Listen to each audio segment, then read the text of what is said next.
today we're talking about what to do when a loved one dies. Believe it or not, at the time that I'm recording this, I am dealing myself with a tragedy of loved ones dying. In fact, I've gotten overwhelmed, bombarded with multiple deaths this actual week. And so this topic is very near and dear to my heart at the moment. And so last week's episode was on 5 places to park your cash instead of the bank. So go back and catch that if you missed it. It was fire. All right, so let's jump on in. And this is a little bit longer than usual, guys. So get your pens and paper handy. All right. So losing a loved one is undoubtedly one of the most challenging experiences in life. In addition to the emotional toll dealing with the practical matters after a loved one passing, it can be overwhelming for retirees and pre-retirees like yourself. And so today we'll discuss what to do when someone dies, from making necessary arrangements to handling financial matters. And it is essential to address these tasks right away, as delaying them can lead to unnecessary issues. Okay, so let's begin with the list of crucial steps. Number 1. Contact the funeral home and ask for multiple copies of the death certificate, as they'll be required for various purposes. Okay. Number 2, reach out to your attorney to address any legal matters that may need attention.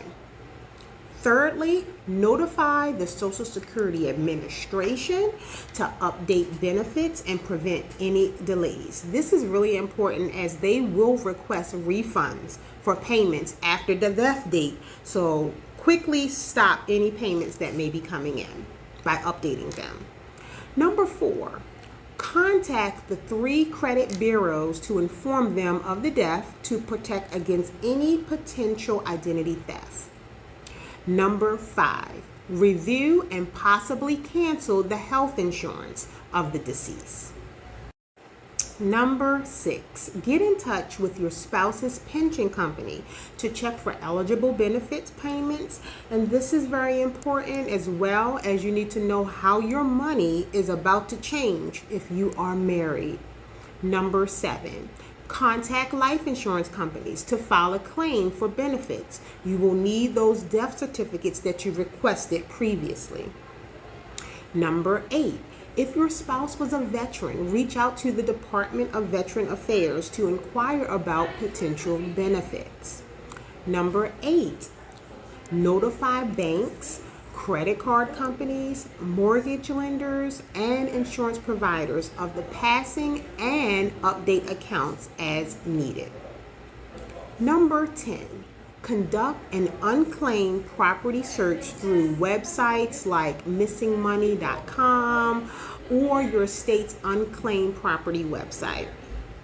Number 11, consult with a CPA to discuss tax implications for the current year, and consider retaining a CPA or tax accountant for future tax needs. And number 12, update your own estate plan to reflect new beneficiaries. 13, contact your financial advisor to change account titles and handle beneficiary paperwork for IRAs, 401ks, and other assets. Number 14, retitle assets like real estate and cars to your name following the necessary legal procedures. 15, if you don't have a trust in place, which I highly recommend if you have real property assets, prepare and probate the estate, seeking guidance from a CPA or an attorney as needed. Now, I know this was a lot of tasks, but you don't have to do them all at once. Break them out over a few days and do a bit at a time to avoid overwhelm.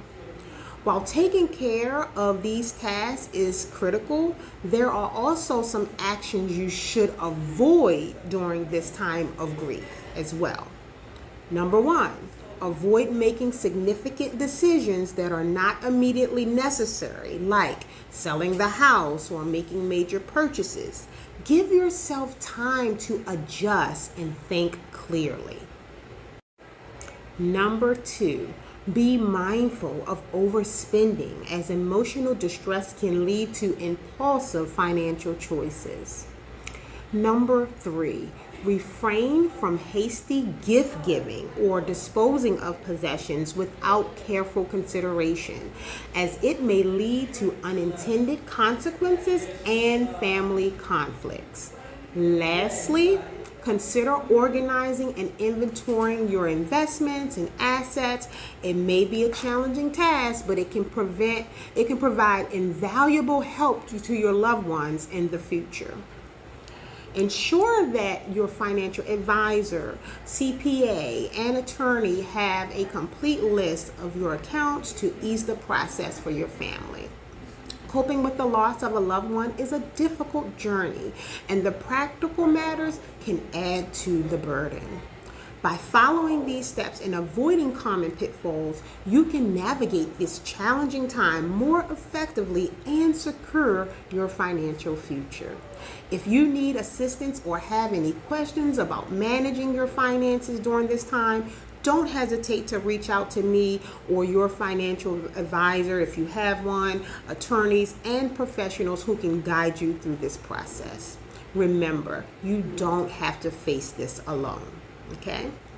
So I really hope that this was helpful to you, and to read more about this recent update, click on the link below. And again, I just really hope you found it helpful and exciting, and it prompted you to get motivated to take action to improve your financial future. See you guys next week for another episode where we'll discuss what you need to know about semi-retirement on Money Motives. Good news from the world of finances. Stay motivated to find your way to your dream financial destination.